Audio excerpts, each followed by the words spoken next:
Hello students, how are you? I hope you all are very fine. Children, today we are going to read about the modern forms of money. This is your economics book and we are reading chapter 3, Money and Credit. So let's see. We have seen that money is something that can act as a medium of exchange in transactions. Before the introduction of coins, a variety of objects was used as money. For example, since the very early ages, Indians used grains and cattle as money. Thereafter came the use of metallic coins, gold, silver, copper coins, a phase which continued well into the last century. Children, जैसे कि हमने पिछले video में देखा कि लोग पहले क्या करते थे, ट्रांजैक्शन के लिए चीज़ों का आदान प्रदान करते थे। आज लगभग 2500 ईयर्स पहले कॉइन्स का फिर एंटर हुए कॉइन्स, और उसके बाद धीरे धीरे जो लोग थे वो कॉइन्स के थ्रू सामानों का लेन देन करने लगे। उसके पहले तक लोग क्या करते थे कि अर्ली एजेस में कि जो इंडियंस थे वो ग्रेन्स और कैटल इसके द्वारा जो है चीज़ों का लेन देन। तो children, modern forms of money में सबसे पहले लिखिए currency. Modern forms of money include currency, paper, notes and coins. The modern coins are not made with the precious metals like gold, silver. The real values of the modern coins are less than its face value. Currency notes are also used as a medium of exchange in modern economy. The currency notes are made with paper. The real values of the currency notes are less than its face value. Children, आज के समय में जो currency है वही जो है वो लेन देन के लिए यूज़ की जाती है और इसे गवर्नमेंट अथोराइज करती है, और ये बहुत ज़्यादा गोल्ड या सिल्वर इस तरह के मेटल से, बहुत ज़्यादा प्रीशियस मेटल से यह नहीं बनी होती है। जो मॉडर्न कॉइन्स हैं उसमें जो कॉइन्स हैं वो मेटल, सिंपल मेटल के बने होते हैं और साथ साथ जो पेपर है उसके बने हुए होते हैं, और वही जो है वो मॉडर्न इकोनॉमी का एक बहुत बड़ा जरिया है, मीडियम ऑफ exchange है। Right here, the currency is authorized by the government of the country, so it is used as a medium of exchange and accepted by the others. In India, Reserve Bank of India has authority to issue currency note on behalf of the central government. In India, no individual can legally refuse to accept the rupee issued by the Reserve Bank of India. चलती है तो हमारे भारत में medium of exchange जो है वो क्या है, वो रुपी है, और रिज़र्व बैंक ऑफ इंडिया के पास अथॉरिटी है कि वो करेंसी को इशू करता है behalf of the central government. हमारे भारत में किसी भी इंडिविजुअल व्यक्ति को या किसी भी ग्रुप को या किसी भी संस्था को रुपीज़ इशू करने का अधिकार नहीं है। ये अधिकार सिर्फ रिज़र्व बैंक ऑफ इंडिया के पास ही है, और कोई भी व्यक्ति जो करेंसी है हमारे भारत की उसको एक्सेप्ट करने में आनाकानी नहीं कर सकता है, रिफ्यूज़ नहीं कर सकता है, यह एक अपराध है। Bank deposits with bank are also a form of money. A person can deposit in the bank by the opening an account on his or her name. People need only some money at a point of time, so people can deposit extra money and earn extra money which is given on already depositing in the bank.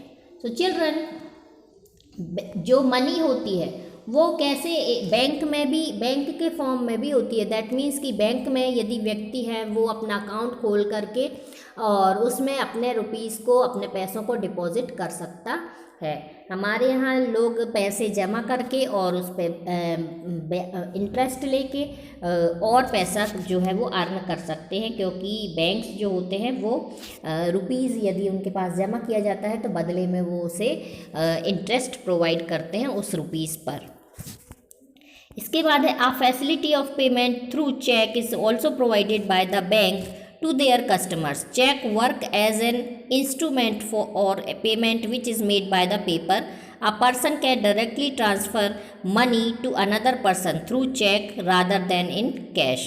अब आज के समय में यदि बात की जाए currency की, तो जो चेक है वह भी एक करेंसी का ही रूप है। चेक जो है वो बैंक के द्वारा कस्टमर को प्रदान किया जाता है और कस्टमर उस चेक पर कोई खास रकम लिख के और फिर जिसे देना होता है उसका नाम लिख के अपने सिग्नेचर करके वो बैंक को दे देता है। तो बैंक डायरेक्टली जो मनी है वो उस दूसरे पर्सन के जिसके नाम पर चेक इशू हुआ है उस के नंबर पे, अकाउंट नंबर पे मनी को ट्रांसफ़र कर देता है। तो यह भी एक जो है मनी का ही रूप है।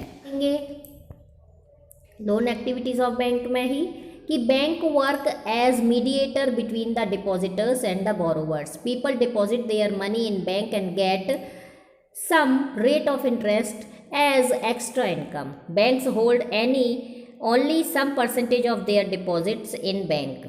A major portion of the depositors' money is provided to those people who are needy of money for economic activities. In this case, money is provided as a loan with a higher rate of interest. The difference between interest on borrowing money and the interest of deposits money is the income of the bank के पास जमा किया जाता है। जो लोग उनके पास rupees को जमा करते हैं उसका 15% कैश वो बचा लेते हैं और बाकी का बचा हुआ वो लोन के रूप में लोगों को प्रोवाइड कर देते हैं। और इसमें जो होता है ज़्यादातर जो डिपॉजिटर्स होते हैं उन्हें बैंक बहुत कम इंटरेस्ट पर उनके पैसे को जमा करके उन्हें इंटरेस्ट देता है और जिसको लोन प्रोवाइड करता है तो उससे वो रिटर्न में ज़्यादा इंटरेस्ट लेता है लोन के एवज में और इसी से जो है बैंक्स की अर्निंग होती है। जमा करते हैं उनको कम रेट ऑफ इंटरेस्ट दे रहा है और जो जिनको लोन दे रहा है उनसे ज़्यादा पैसा ले रहा है। जो बैंक होते हैं वो डिपॉजिटर और बोरोवर्स के बीच में एक इस तरह से मीडिएटर का काम करते हैं।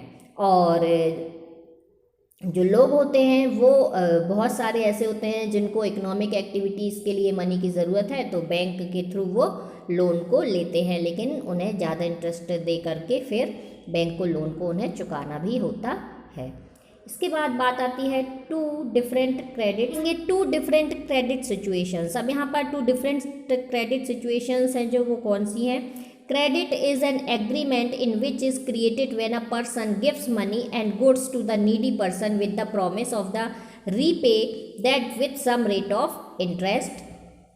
अब देखिए क्रेडिट क्या है। क्रेडिट एक ऐसा एग्रीमेंट है जिसमें कि जो लोग एक जो नीडी पर्सन है उसे मनी या किसी सामान की ज़रूरत होती है और उसे दूसरा व्यक्ति उस सामान को या मनी को प्रोवाइड करवाता है इस प्रॉमिस के साथ कि वह इसे रिटर्न करेगा रेट ऑफ इंटरेस्ट देकर। कुछ रेट ऑफ इंटरेस्ट लेगा, कुछ ब्याज लेगा और फिर ब्याज के साथ जो उसका मूलधन है उसे वो वापस करेगा। तो here is there are two types of credit situation. दो तरह की क्रेडिट सिचुएशन होती है। In the first situation a person borrows money for production activities with the promise to repay the loan at the end of the year when production work will be completed, and at the end of the year he or she makes a good profit from production activities and he or she is able to pay the amount of loan. Therefore that person becomes better off than before. Children, पहली situation क्या है। इस situation में कोई person होता है तो वो प्रोडक्शन एक्टिविटीज़ के लिए बोरो करता है मनी को और ईयर के लास्ट में वह अपने लोन को चुका लेता है और इसके बाद उसे जो लोन चुकाने के बाद और जो प्रोडक्शन के लिए जो उसने लोन लिया तो प्रोडक्शन में फिर उसे अदर प्लेस में सेल करने पर जो भी बचता है वह उसका प्रॉफिट होता है। जो और प्रोडक्शन एक्टिविटीज़ के लिए यदि लोन लिया गया है तो वह किसी व्यक्ति को बेनिफिट पहुंचाती है। Now second condition, in the second situation a person borrows money for production activities with the promise to repay the loan at the end of the year when production work will be completed, and at the end of the year he or she unable to repay the loan due to loss in production. For this term he or she come under the situation of debt trap. Therefore that person becomes worse off than before. अब दूसरी situation एक ऐसी आती है जिसमें एक व्यक्ति जो है वो प्रोडक्शन एक्टिविटीज़ के लिए लोन लेता है और प्रॉमिस करता है कि वह जब प्रोडक्शन कंप्लीट हो जाएगा तो वह उस लास्ट में उस लोन को चुकाएगा, लेकिन किसी भी प्राकृतिक आपदा से या किसी और कारणवश वह लोन को नहीं चुका पाता है और इस कंडीशन में उसे फिर लॉस हो जाता है और लॉस होने से जो कर्ज था उसे वो नहीं चुका पाता है और इसे ही जो है वो कर्ज का जाल बोला जाता है, डेब्ट ट्रैप बोला जाता है। इस कंडीशन में जो पर्सन है उसकी कंडीशन और वोर्स हो जाती है, और ज़्यादा बदतर हो जाती है, वह लोन के जाल में व कर्ज के जाल में फंस जाता है। इसमें आपको स्टोरी दी गई है आपके बुक में, तो आप इसे पढ़ेंगे। इसके बाद टर्म्स ऑफ क्रेडिट। अब क्रेडिट की टर्म्स क्या होती हैं, तो इसे हम नेक्स्ट वीडियो में देखेंगे।